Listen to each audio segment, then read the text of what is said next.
कि khubor ka Batesi TV. Lawan Rashapi taka Frank Motors. Booking open for the new Nexon. Visit Frank Motors or call 7045207973. Thank you, Mr. Speaker, sir.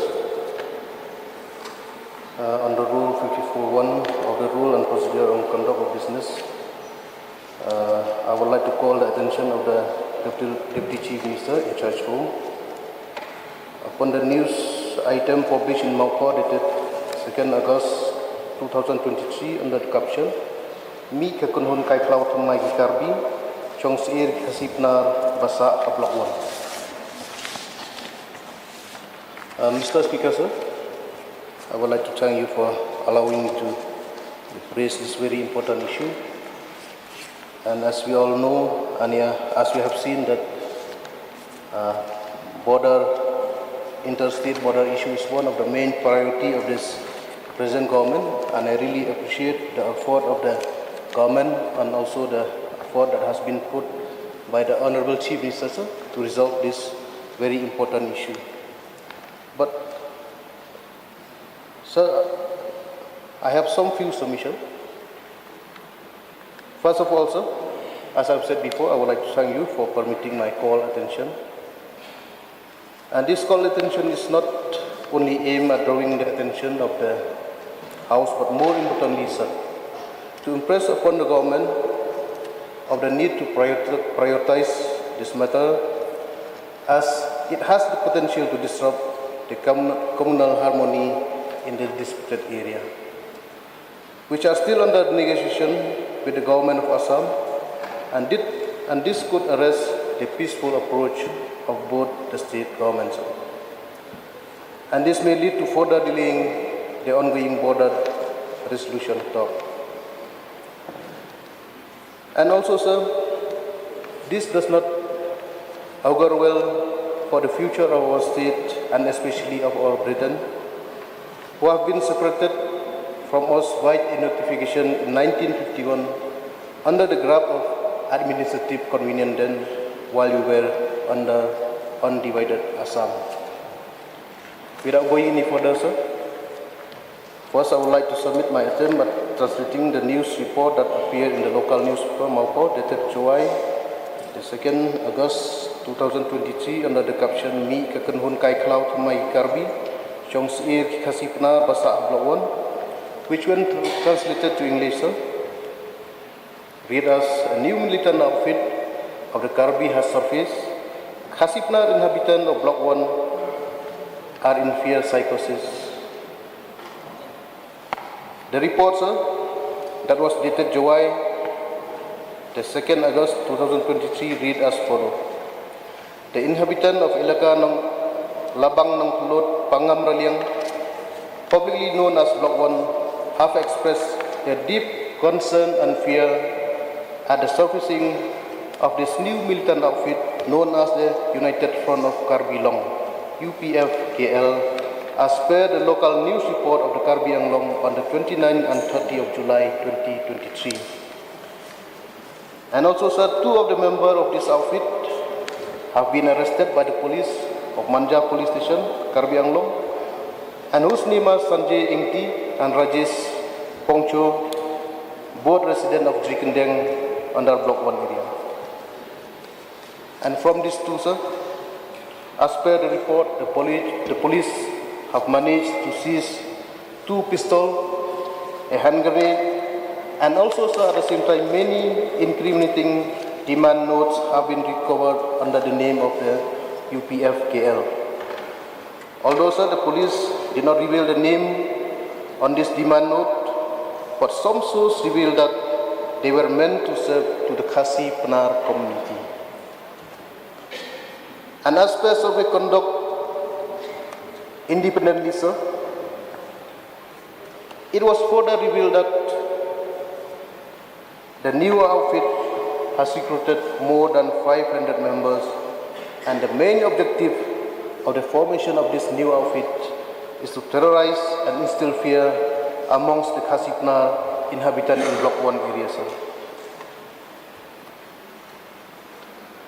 So let me remind the House, and let us not forget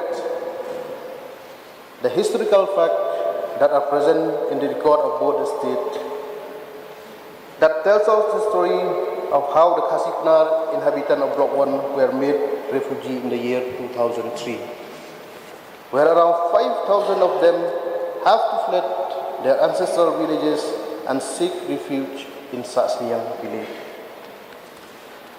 So the political planned intimidation of the Karbi to instill fear on Khasi-Pnar residents of Block 1 is one of the old strategies that they have been adopting to capture our rightful land, which today are classified as disputed area in the modus operandi of the Karbi people.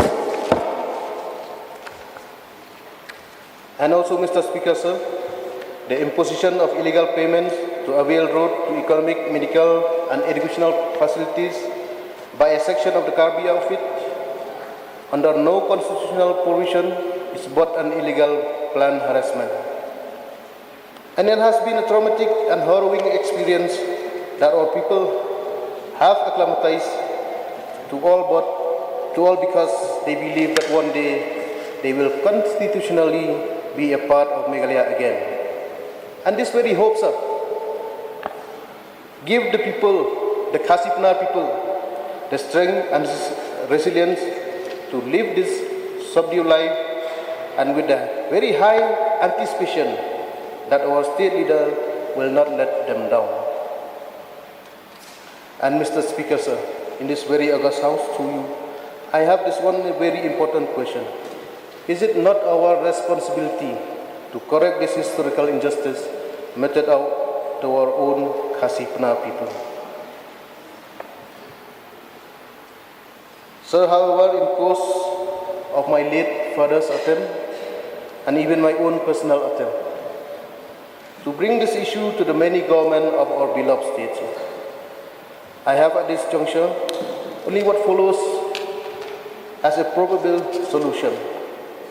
One, sir, since 1951, our people have been cut off from accessibility to basic need. They have succumbed to what is available as dictated upon by our inherent survival instinct. One of the most important roads in Block 1 area, sir, known as the Khasi-Pnar Road, which is only accessible in winter time. And this is the only road, sir, in Block 1 which do not pass through a Karbi village. It is very important, sir. The road does not pass through any Karbi village. Why I am raising this very important issue, sir?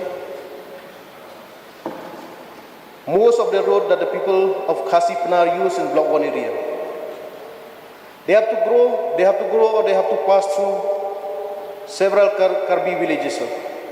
And when there is some communal clash happen, such as the incident in Khanduli, where a communal clash happened between the Khasi-Pnar and the Karbi, all the road that the Pnar people used to travel, sir, the people from Karbi, they dug a very big hole, they cut trees in order to block the road so that they cannot use or access it.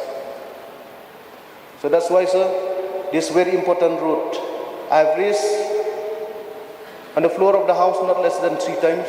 And personally, sir, I have met the Honorable Deputy Chief Minister in charge PWD so many times.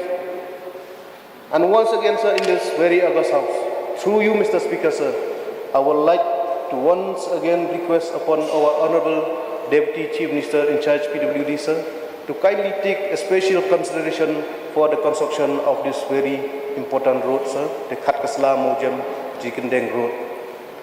And if you construct this road, sir, it will provide a lifeline. And in case if some communal clash happen, the people, the Khasi-Pnar population, they can run through a road which does not pass through a Karbi village, sir. And also, sir, point number 2. Again, this issue also, sir, I have raised on the floor of the house, and that is to set up one PHC either in Psir or in Molober village.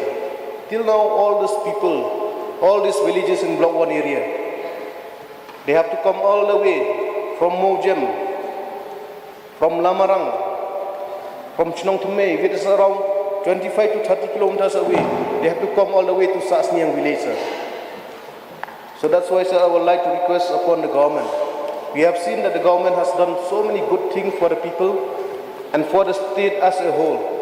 So, sir, I would like to request upon the state government and especially through our Honorable Chief Minister, sir, to kindly look into this matter and to set up a PHC either in Chier or in Molboyer village, sir. So in light of the above, through you I humbly request the state government to kindly lend a serious intervention at all the levels so as to elevate the plight of our own people residing in this area who are subjected to untold suffering for no fault of theirs. So with this very few submissions, sir, I would like to thank you once again for giving me a chance to raise this call attention, and with a very high hope, sir, that our Honorable Chief Minister and also our Honorable Deputy Chief Minister in charge PWD Road, they will take keen consideration in the issue that I have raised just now, sir. Thank you, sir. Deputy Chief Minister in charge to reply, please. Chief Minister, sorry. Mr. Speaker, sir, I am thankful to the Honourable Member, Shri Nujorki Sungo, for having tabled the call attention notice in this August House on the news item, which appeared in the newspaper Umopor dated 2nd of August 2023 under the caption Mika Kinhun Kaiklau Tumai Ki Karbi Shongsiar Ki Khasi-Pnar Basaha Block 1. Sir, I heard the statement given by the Honourable Member, and of course the reply was based on the caption that had come in, but his discussion had gone to other areas of development and the concerns of the border issue. So I will try to reply to his concerns, and I will refrain from going into the lengthy reply that was made.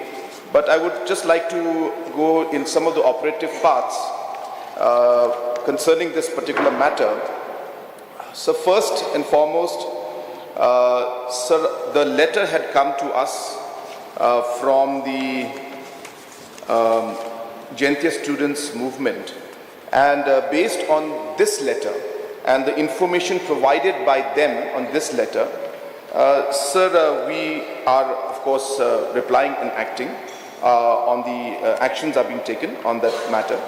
And the first thing I would like to mention, sir, is that from the government side and the police side and the district administration side, so we are working tirelessly, sir, to ensure peace and tranquility prevails in the region. In fact, sir, based on the media reports, again, sir, these are all based on media reports, that that there was a United People's Front of Karbi Longri, new militant outfit, as per media reports and as per the letter given to us based on that media report. And hence, sir, we have not taken things lightly. We have, in fact, ensured that our manpower and security forces have been enhanced and tightened in all the police units, such as the Sait Sama Outpost, Nartyang Police Station, and armed personnel and special force personnel have been increased in all these locations after these inputs through the media, again, have come in. But I would like to state here, sir, that though the reports have been coming to us, there is no specific concrete intel that we have received, or no specific complaints being reported officially by any of the people that they have received any kind of extortion notes. And hence there is no specific intel by the police and the government on these activities, but nonetheless we are not taking any chance, and hence based on the newspaper clippings, concerns of the different organizations, we have increased our manpower presence in the border area, especially close to these locations which I mentioned earlier, sir. Sir, apart from that, I also would like to state that the concerns of the honourable member, of course, are very important. And as correctly mentioned by him, that the history of the entire Block 1 and Block 2, the entire state is aware about how, for administrative convenience at that point in time, the transfer of the Block 1 and Block 2 area was done then. And of course, it is part of history and it is part of records which are very much available to Government of Assam, Government of Meghalaya and the central government, sir.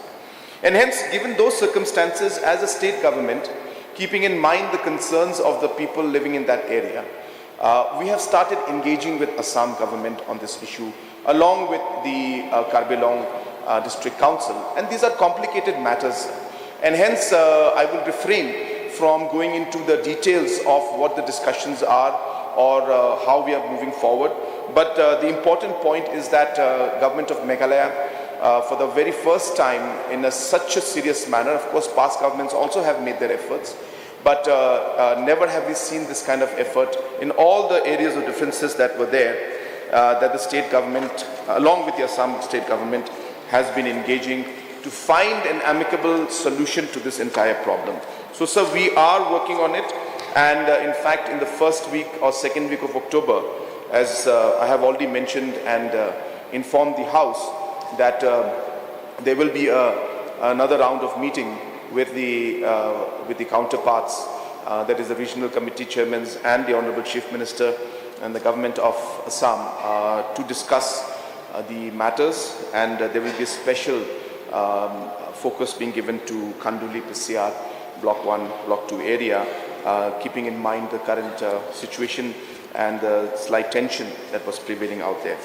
So apart from that, I also would like to share that, that as a state government, we have been continuously working towards the overall development of the state, and large number of roads have already, in fact, in the concerned MLA, the mover of this call attention, is aware that in his constituency also many roads which were neglected in the past, for whatever reason, many roads have been taken up. Many areas of concerns, whether it's schools, whether it's medical units, PHC, CHC, sub-centers, the government has made concerted effort to ensure that we are able to provide all-round development to his area and all the other areas in the state as a whole. And of course, the concerns he had raised about the road that was mentioned, keeping in mind, of course, the political situations that are there, certain areas which are there, I can understand, which could fall under the areas of differences. That aside, whichever areas are very clearly within the clear jurisdiction and not falling in the areas of differences, the government is examining all those areas of developments which can be done there. The road that has been mentioned by the honourable member, I have just on the sides spoken to our Deputy Chief Minister, and he mentioned to me that the DPR is in preparation stage, and it is an important road, and the DPR has been prepared. So the action has been taken on that road. But as I said, if the road is, or any section comes under disputed area or areas of differences, I should say, some complications could come up. But apart from that, we will definitely examine, we will definitely prepare the DPR, and based on obviously the inputs we receive from the PWD department, planning and finance will move on that. But of course, we wait for the DPR first, sir. Number two, sir, of course, you had mentioned about the PHCs and in certain areas. Again, sir, these are areas very close to the areas of dispute. In fact, some of the areas mentioned by him are areas of differences even now as we speak. Hence, keeping all of those factors in mind, wherever possible and in discussion with counterparts, especially when it comes to areas of differences. So we will try our best to ensure that people don't suffer. Sir, in the previous discussions also, even during the previous governments and previous chief ministers, there has always been a very important point that all the governments have tried to focus on, which is that at any given point, development activities must not stop. And hence, we have always tried to ensure that because of the differences in the border, area in terms of the areas and the boundary, the people of that particular area should not suffer. And hence there's always been an effort, though there have been situations where always locally we find some kind of concerns being raised by certain groups or administrations, and which happens, and that's the reason why we are trying to find a solution in the long run. But we are aware, sir, about the difficulties that are there in that area, and I have in fact met the honorable member a number of times. He is somebody who is very concerned about the issue, and time and again he has brought different members from the border villages to meet me and to express their concerns, and I sincerely appreciate that. And I can also inform him that as he's aware, many projects are being taken up, and we will examine all the proposals that have been given by him, and we will look into these matters and see where it's possible to move into which areas, and I will personally discuss those matters with him even after the session is over, sir. So, sir, these are the concerns and these are the clarifications I would like to give. And as mentioned regarding the new outfit, as I said, the intelligence inputs and complaints officially have not come to us. Official complaints have not come to us in terms of any kind of FIR or any kind of reports. And as I said, the intelligence also, the reports have not come to us from our side, from the state government side. We are relying on a newspaper article that has come out. Of course, the newspaper article also mentioned that 2 people were arrested. So these are all based on the paper reports. But as I said, sir, we don't take anything lightly, and we are taking it very seriously, and we will ensure that sufficient manpower is there to ensure that the protection that is required and the safety that is required is given to our people. With these few clarifications, sir, I would like to resume my seat. Kisumu, you may seek one clarification if required. Mr. Speaker, sir, first of all, I would like to thank the Honorable Chief Minister for giving a very extensive reply, sir. And personally, sir, from my side, I have high hope and expectation on the present government and under the leadership of Honorable Chief Minister, sir, that things will be moving in the right direction in Block 1 area. And sir, with regard to that PHC that I make a request, because since here we only have one sub-center, sir, so I think maybe there won't be much of a problem if we upgrade it to a PHC, sir. So once again, sir, thank you so much for allowing me to raise this call attention, and also at the same time I would like to thank the Honorable Chief Minister for the extensive reply. Thank you, sir.